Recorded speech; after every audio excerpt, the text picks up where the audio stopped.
Kita masuk ke acara inti kita. Saya ucapkan selamat datang sekali lagi bagi narasumber pertama kita, main aktor kita, yaitu Pak Agung Murti. Selamat datang di studio Ngarsi TN, Pak. Terima kasih.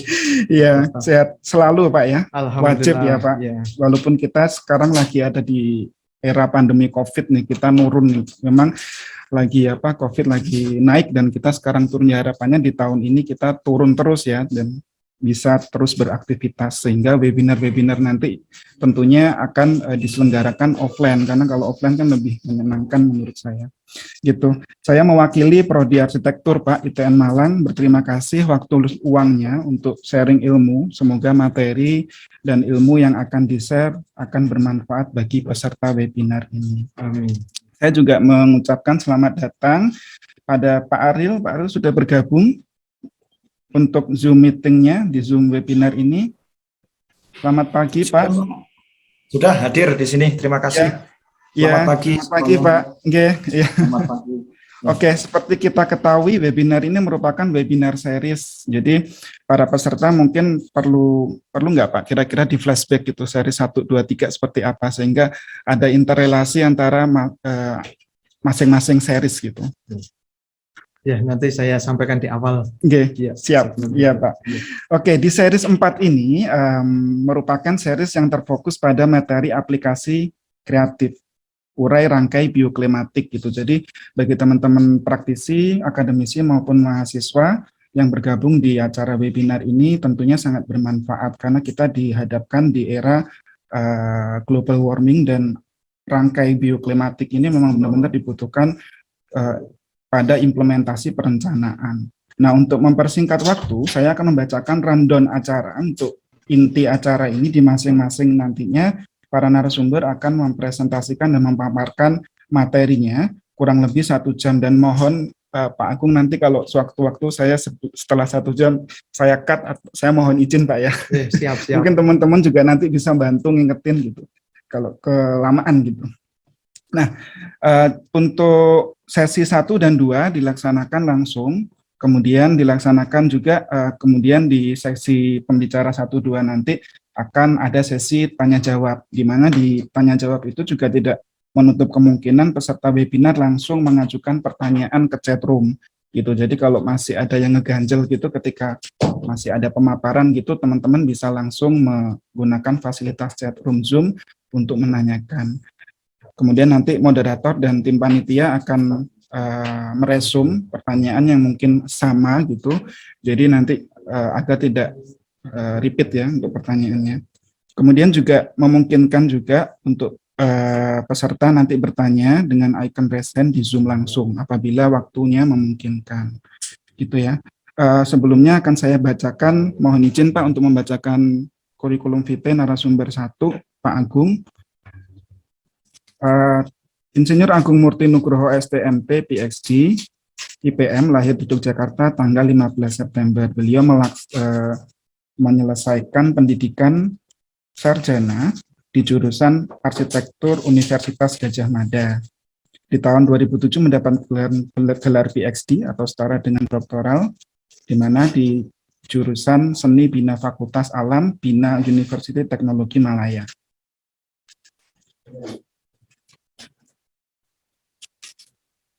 Teknologi Malaysia pada tahun 2018,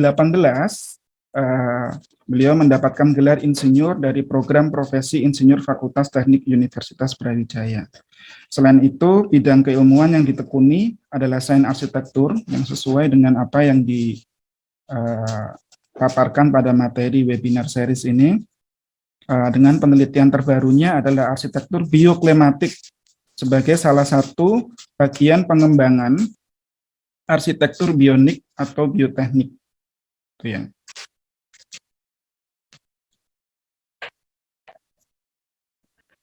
Kerjasama penelitian yang sedang dilakukan adalah program Science dan Technology Research Partnership for Sustainable Development dengan Kementerian Pekerjaan Umum dan Perumahan Rakyat, serta ini yang paling menarik, JICA, Jepang, tentang bangunan rendah emisi karbon. Pada akhir tahun ini mendapatkan hibah juga LPDP dengan judul Konsep Hunian Bionik Indonesia berdasarkan kinerja lingkungan alamnya rumah vernakular. publikasi internasionalnya banyak sekali. Kemudian ini saya mencoba resume yang terbaru adalah Scopus Q1 itu terkait dengan materi, juga itu case study of Indonesian Contemporary Health in Surabaya, Indonesia pada Journal of Design Built Environment. Itu courtyard and tropical hot humid passive design energy. Nah, ini bisa dilihat di penelitiannya luar biasa banyaknya, dan yang terinterlinesi dengan materi adalah seperti ini. Kemudian juga ada Q2 di Malaysia, itu preliminary study of thermal comfort of in Malaysia single story terrace house pada jurnal JABI atau Journal of Asian Architecture and Building Engineering, Scopus Q2. Nah, selanjutnya juga beliau mendapatkan haki atau hak kekayaan intelektual berwujud dua, ada paten dan hak cipta, di mana hak ciptanya antara lain adalah modul ajar bangunan pintar, modul ajar arsitektur bionik, model jendela pintar bangunan sebagai sistem penyajuk alami, model dinding pintar sebagai sistem penghawaan alami, dan juga pagar vertikal bionik teknologi cerobong surya sebagai strategi ventilasi apung. Ini paten ya Pak ya, yang dua ini, yang terakhir. Ya, yang terakhir paten. Kemudian ada karya buku terbaru yaitu Arsitektur Bioklimatik, Inovasi Sains Arsitektur Negeri untuk Kenyamanan Termal Alami Bangunan. Dan juga buku pertama terbit itu 2018 juga ada juga yang terbaru yaitu Arsitektur Tropis Nusantara, dengan buku keduanya terbit tahun 2020 itu tentang rekayasa ventilasi alami. Nah, berikut resume kurikulum vitae yang telah dibacakan. Monggo Bapak, mungkin langsung kita menuju acara inti yaitu pemaparan materi. Kepada Bapak Agung dipersilahkan. Terima kasih Mas Gustaf. Bismillahirrahmanirrahim. Assalamualaikum warahmatullahi wabarakatuh. Salam sejahtera untuk kita semua. Selamat pagi, salam sehat.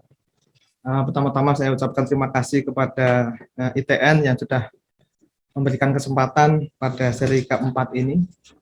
Juga terima kasih kepada yang sudah hadir di sini. Saya tidak bisa melihat satu persatu ya, karena ini biasanya kita pakai laptop, ini pakai di ruang yang sangat luar biasa ini. Ada Prof. Yosef, ada nggak tahu, ada mungkin ada sahabat saya Prof. Nangkula juga. Saya tidak bisa melihat satu demi satu. Sebelum kita mulai acara ini, kami tentu saja bicara terkait dengan keprihatinan kita saat ini. Sebelum webinar ini juga ada erupsi Semeru, maka kita juga turut prihatin, kita juga mendoakan semoga para korban ataupun teman-teman kita yang ada di sekitar Semeru selalu diberi kesehatan dan kesejahteraan. Mungkin langsung bisa dimulai dari slide. Ya, mohon izin. Iya, ini adalah seri keempat terkait dengan teliti bersama Pentalogi Sains Arsitektur Negeri, ya 5 pesan. Kemudian ada tambahan akal arsitektur kampung halaman. Kalau kita bicara arsitektur kampung halaman, tentu saja harapan kita adalah teman-teman sejenak berhenti untuk merenungkan kembali apa yang menjadi kampung halamannya. Apa ingatan atau kenangan yang terakumulasi selama kurun hidupnya dia.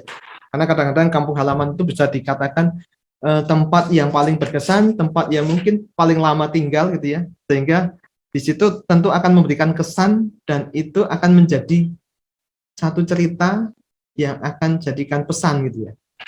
Jadi ini banyak sekali saya ketemu dengan teman-teman arsitek, misalnya Mas Ari Indra, Mas Andra Martin, itu selalu menceritakan tentang ingatan masa lalunya atau mental imagery. Nah, dalam konteks ini memang kita memberikan tagline akal ini arsitektur kampung halaman supaya teman-teman juga saya yakin memori yang paling kuat adalah ketika kita punya di masa kecil ya, atau di waktu yang cukup lama itu. Dan itu sangat berdampak terhadap kreativitas maupun inovasi kita sebagai arsitek. Oke. Jadi pada seri 4 ini seperti yang saya sampaikan ada 5 pesan. Dulu kan ada P, E, S, dan sekarang di huruf A, aplikasi kreatif urai rangkai bioklimatik. Kenapa saya sebut dengan urai rangkai? Urai rangkai itu adalah bahasa lain dari riset dan desain. Jadi kegiatan riset itu lebih banyak kegiatannya mengurai, sedangkan desain itu merangkai. Jadi seperti itu. Nah, saya memberikan satu wacana di sini adalah kesementaraan inovasi. Seperti juga pada seri sebelumnya saya cerita tentang ketetapan, ya kan, ketetapan bioklimatik. Seri yang kedua tentang kesetempatan masa lampau. Seri yang ketiga adalah kesemestaan masa kini atau kontemporer. Dan seri yang keempat ini adalah kesementaraan inovasi. Nah, di sini saya coba memberikan satu wacana juga tentang reka bentuk, reka ulang, reka cipta, rekayasa, dan rancang bangun masa kini. Ya. Seperti biasa, saya selalu mengawalinya dengan satu antologi. Di sini ada antologi 1, 2, 3, terbagi dalam 5 chapter. Ada juga chapter tambahan nanti antologi aspirasi anak negeri. Kita coba lakukan dengan cepat gitu ya, karena waktunya juga terbatas. Jadi antologi ini, antologi 1 tentang asah akal reka bentuk, asih rasa reka ulang, antologi 2, asuh logis reka cipta, dan alih rekayasa simulasi digital bioklimatik, dan antologi 5, adikarya rancang bangun bioklimatik masa kini. Jadi ini kalau kita rangkai menjadi seperti ini. Jadi asah akal didasarkan pada asih rasa sebagai asuh logis untuk alih rekayasa dan menjadi adikarya. Jadi seperti itu. Nah, saya awali dengan antologi 1 tentang reka bentuk. Reka bentuk ini juga saya belajar bahasa Indonesia gitu ya, mengawali dengan A semua, asal usul, adab-adab, ancangan, ajar, dan asas itu ya. Ini kita akan membahas satu demi satu kaitannya dengan reka bentuk ini. Nah, asal-usul masalah, kalau kita melihat, tentu saja teman-teman sangat paham terkait dengan ada krisis lingkungan, krisis kemanusiaan, krisis identitas, dan krisis energi gitu ya. Jadi ini menjadi satu hal di mana kita harus menghadapi itu dalam konteks, ini saya katakan ada pendekar ini, adalah peneliti, cendekiawan, dan pakar. Jadi seorang arsitek sepatutnya mengungkapkan tentang kebenaran, keahlian, dan pengetahuannya. Untuk kita mengantisipasi permasalahan sebenarnya seperti apa. Kalau kita lihat, kita itu masuk di era industri 4.0. Teman-teman di beberapa tempat juga sudah memasuki era society 5.0. Tetapi kita kadang-kadang lupa terkait dengan era ekologi. Gitu ya. Era ekologi kita sampai era ekologi berapa? Nah, ini semakin disadarkan dengan era COVID. Gitu ya. Era COVID itu adalah, kalau saya mengatakan era ekologi saat ini adalah era ekologi yang harusnya kita sudah low energy carbon itu ya, tidak hanya bicara hemat energi, tapi terkait dengan bagaimana kita melestarikan alam. Jadi seperti itu. Nah, sistem keyakinannya adalah tentu saja ini saya ambil dari sebuah buku di mana dahulu kita hidup bekerja di area yang polutan, hari ini sudah memisahkan dengan kita bekerja di luar, kemudian kita bekerja di dalam kota, kita pindah ke luar kota untuk yang, tapi harapannya kan kita akan bekerja dan tinggal itu dalam lingkungan yang nyaman. Jadi seperti itu. Jadi ada juga satu ungkapan, tidak ada balasan kebaikan kecuali kebaikan pula. Jadi seperti itu. Nah, kalau kita bicara tentang tadi teoritis, kita bicara tentang sistem pengetahuan empiris. Kita bisa melihat bahwa banyak hal-hal di masa lampau, saya coba mengganti istilah masa lalu itu dengan masa lampau. Nanti saya akan bicara tentang apa itu keterlampauan gitu ya. Jadi masa lampau yang bisa kita pelajari pengetahuannya. Ini salah satu tentu teman-teman sudah sangat paham terkait dengan wearable, bagaimana pengetahuan kolektif itu bisa di-maintain kemudian ditransfer knowledge-kan di masa kini dan sebagainya. Sehingga dari pengetahuan empiris ini saya coba merumuskan dengan kata sains arsitektur negeri itu adalah sistem pengetahuan tentang ketetapan, kesetempatan, kesemestaan, kesementaraan, dan ketepatan lingkungan binaan. Ya, dengan fokus kepulauan tropis antara 2 benua dan 2 samudra. Ini di seri sebelumnya juga sudah saya ungkapkan ya. Yang terfokus pada inti, rupa, ruang, tempat, dan keilmuan. Melalui modus atau cara, metode, tahapannya telusur, telisik, telaah, teliti, tepat guna. Untuk kebaruan atau novus nilai-nilai alamiah dan manusiawi. Jadi seperti ini. Ini sekedar rangkuman pemikiran ketika juga kita berinteraksi atau menggali ilmu pengetahuan empiris. Jadi seperti itu. Nah, kita melihat sistem pengetahuan teoritis ini, kemudian beberapa hal empiris itu kemudian saya coba buat dalam buku. Ini buku dalam arsitektur tropis Nusantara, yang di situ ada dimensi-dimensinya yang saya ungkapkan di titik, bidang, ruang, tempat, pengetahuan gitu ya. Sehingga muncul 4 jurus, atau sekarang sudah 5 jurus, yaitu jurus status, lokus, fokus, novus, dan modus dan novus gitu ya. Nah, menjadi penting adalah ini hanya pertanyaan-pertanyaan dari saya ketika membuat buku itu, dan setelah itu saya mencoba menggunakan istilah bukan baru ya, istilah yang berbeda, yaitu arsitektur negeri, bukan arsitektur Nusantara. Karena di situ ada pertanyaan, arsitektur Indonesia adakah lebih berfokus pada wilayah politik administrasi? Arsitektur Nusantara adakah lebih berfokus ke wilayah budaya kesejamanan? Ada dimensi periodisasi waktu.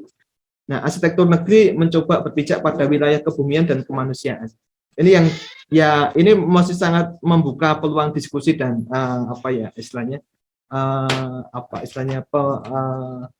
pengkayaan pengetahuan gitu ya. Jadi seperti itu. Jadi kalau saya mengatakan negeri itu ingatan mental, seperti yang saya bilang tadi, adalah arsitektur kampung halaman.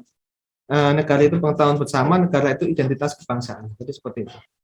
Nah, kalau di dalam bidang yang saya tekuni, maka ada asas nyaman alami dalam arsitektur negeri itu. Yang saya sampaikan di sini adalah Nusasila dan juga Pancatara.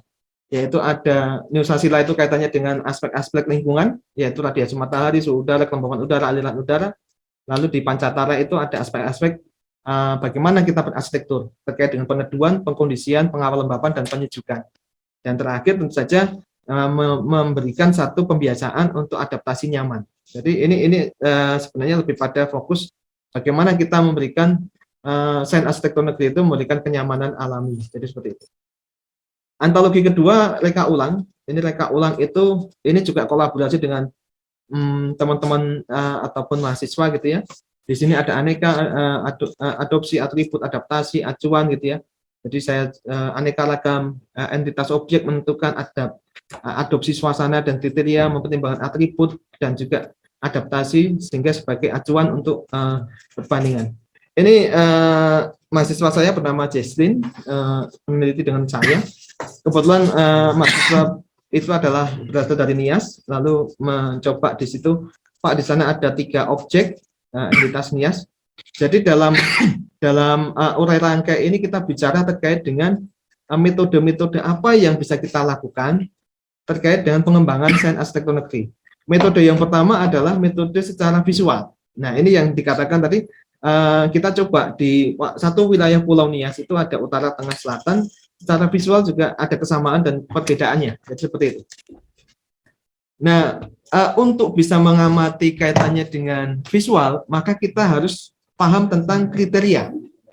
Itu yang selalu saya sampaikan, bahwa adopsi suasana tropis itu bisa melalui kriteria tropis. Jadi ada orientasi, bukan ventilasi atap, layout ruang, vegetasi tata landscape, dan juga beberapa kaitannya dengan masa ramping, ruang transisi, volume besar, dan sebagainya. Jadi ini juga kita ambil ataupun kita landaskan pada beberapa jurnal ataupun penelitian yang memang spesifik di daerah tropis, dan akhirnya ketemu beberapa kriteria seperti ini. Nah, kriteria ini akan operasional kalau dikatakan ada parameternya. Nah, ini salah satu contoh parameter. Ini ada beberapa penelitian, misalnya sisi panjang bangunan harus lebih pendek pada arah dan sebagainya, itu luas total bukaan berapa persen. Ini mendekati secara kualitatif tetapi dengan dasar hasil-hasil penelitian kuantitatif. Jadi ada kriteria, parameter, sehingga kita bisa secara cepat, secara mudah, secara sebagai kajian awal melihat indikator visual dari entitas arsitektur. Ini yang selalu saya katakan, bahwa arsitektur itu harus memahami tentang indikator-indikator apa yang muncul dalam arsitektur. Misalnya indikator denah, indikator tampak, indikator potongan, indikator detail. Nah, dari kriteria parameter tadi, ini kita coba melihat di sini, sehingga mahasiswa akhirnya bisa membuat satu perbandingan ataupun kalau bisa dikatakan persandingan gitu ya. Ini bukan masalah siapa yang lebih hebat dan siapa yang lebih bagus, tapi paling tidak mahasiswa bisa memahami bahwa ternyata Nias Selatan itu mempunyai poin yang lebih dibanding Nias yang tengah dan secara visual. Jadi seperti itu. Ini kajian urai rangkai yang pertama tentang visual itu.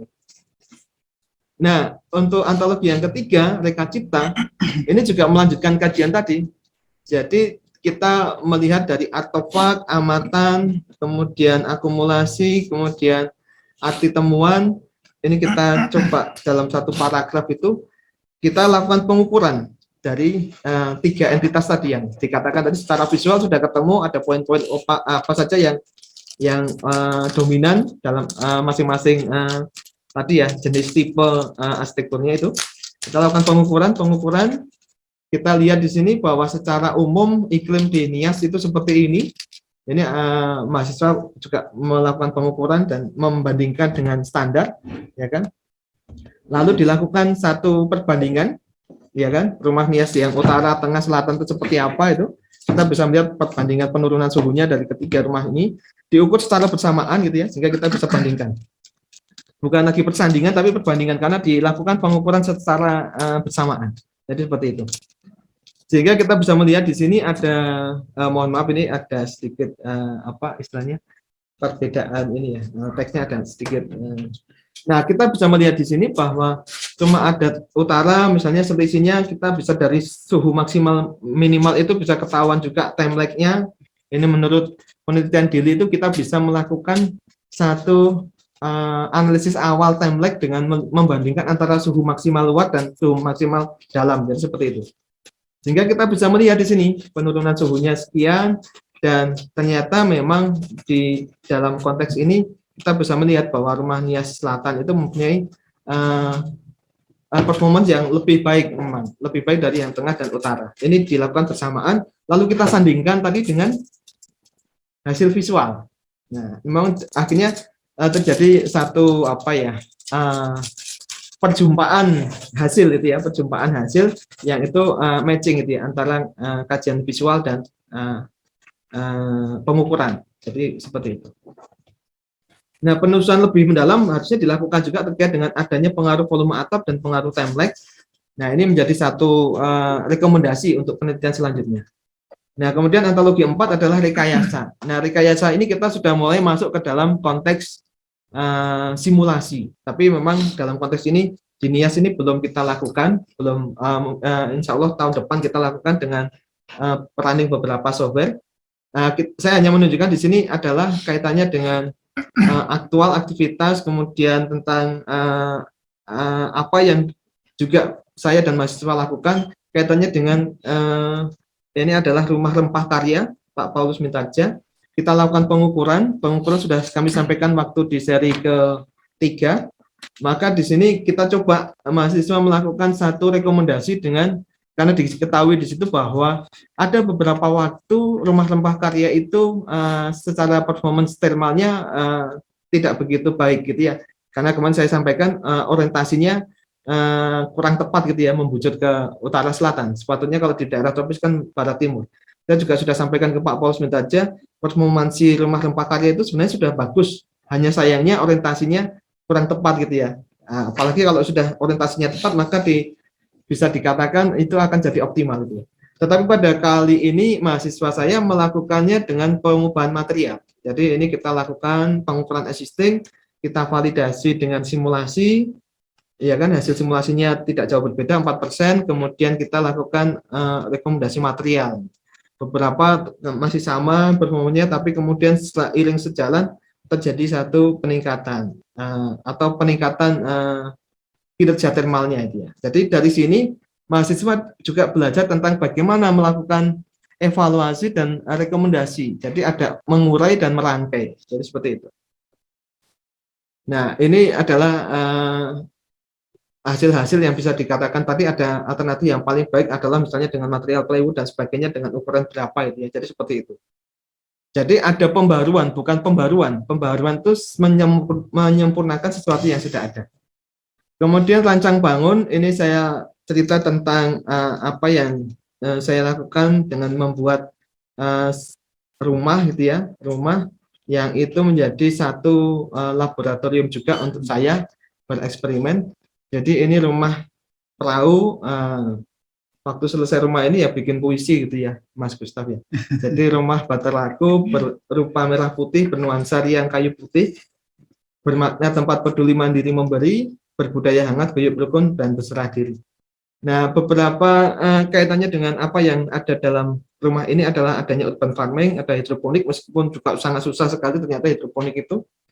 Kemudian juga teman-teman arsitek senior juga memberikan satu review ataupun testimoni Pak Baskoro Tejo, Pak Eko Prawoto itu ya. Kemudian juga beberapa teman-teman akademis juga memberikan testimoni juga kaitannya dengan ini adalah penerapan hasil penelitian saya, misalnya dinding pintar, jendela pintar, dan sebagainya. Saya nggak tahu bisa nggak ya diklik di sini ya jendelanya itu. Oh kayaknya susah ya, nggak kayaknya nggak bisa. Itu ada sebenarnya ada animasinya, ada videonya itu ya. Ini juga ada videonya kaitannya dengan bagaimana ini terhubung dengan gadget, kita bisa melihat penggunaan energi, ada juga untuk pembangkit listriknya dari fotovoltaik dan juga dari turbin angin gitu ya. Jadi kita bisa mengetahui memang tidak 100% ya, hanya beberapa persen, tapi paling tidak kita bisa memahami karakter di Malang itu ternyata angin itu bisa berpotensi menghasilkan energi sampai jam 11 malam gitu ya. Jadi itu juga hal-hal yang menurut saya baru bagi saya gitu ya. Jadi seperti itu. Nah, ini juga Prof. Prasasto Satmiko juga memberikan review terkait dengan beberapa kelemahan ataupun beberapa catatan terkait dengan model rumah ini.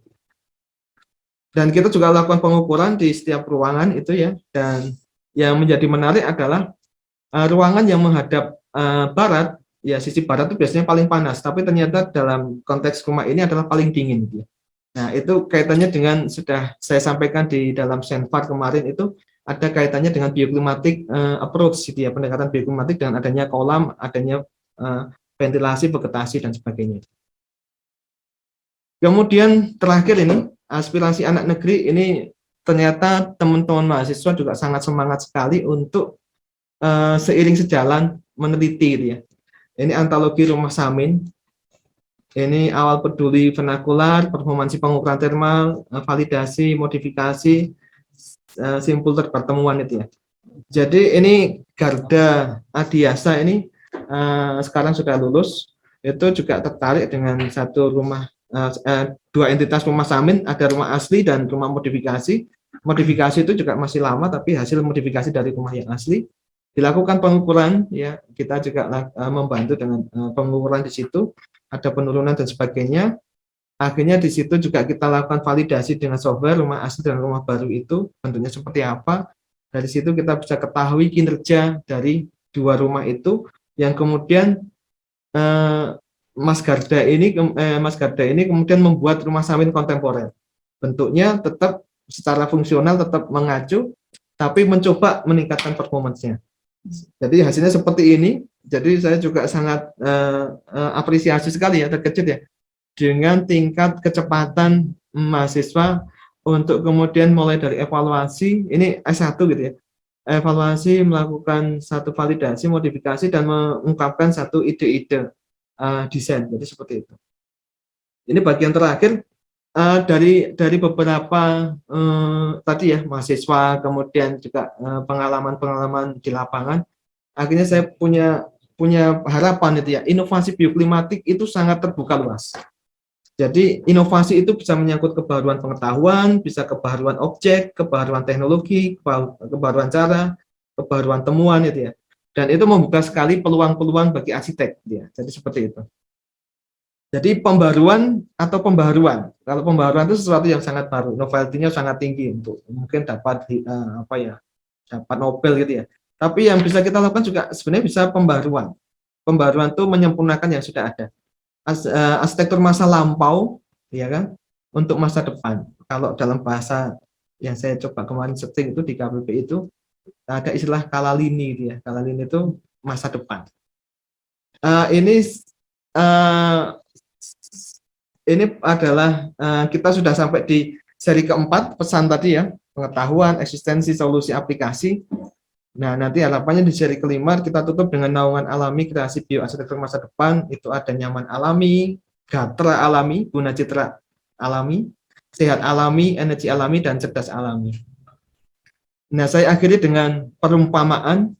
Perumpamaan rumah adalah tempat berkumpul, tempat yang aman bagi manusia, paling baik tempat tinggalnya, paling indah tempat istirahatnya dan pertemuannya. Sekian, assalamualaikum warahmatullahi wabarakatuh.